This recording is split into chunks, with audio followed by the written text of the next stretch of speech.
আজকে আমি বসে পড়লাম পেঁয়াজের খোসা ভেজানো জল নিয়ে। আমি পেঁয়াজের খোসাকে বৃষ্টির জলে 3 দিন মতন ভিজিয়ে রেখেছিলাম। এইখান থেকেই 1 মগ পেঁয়াজের খোসা ভেজানো জল আমি নিয়ে নেব। 1 মগ পেঁয়াজের খোসার জলের সঙ্গে আমি 5 মগ এমনি প্লেন জল নেব।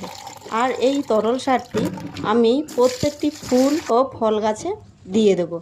পেঁয়াজের খোসায় প্রচুর পরিমাণে পটাশিয়াম ও সালফার থাকে, যা গাছের বৃদ্ধিতে ও ফুল ফল ধরাতে সাহায্য করে। এই তরল সারটি দেওয়ার জন্য গাছের মাটি ঠকঠকে শুকনো হতে হবে, আর দেওয়ার আগে মাটিটাকে একটু ঘষে নিতে হবে, তাহলে গাছের জন্য খুবই উপকার হয়। এই তরল সারগুলোতে একটু গন্ধ হয়, কারো যদি গন্ধ পছন্দ না হয় তাহলে পেঁয়াজের খোসা রোদে দিয়ে গুঁড়ো করে মাটির সঙ্গে মিশিয়েও দেওয়া যেতে পারে, তাহলেও খুব ভালো উপকার হয়। কিছু কিছু গাছকে আমি এই তরল সার দিয়ে স্নানও করে দিয়েছি। পেঁয়াজের খোসা ভেজানো তরল সার দিয়ে গাছের পোকামাকড়ও নষ্ট করা যায়।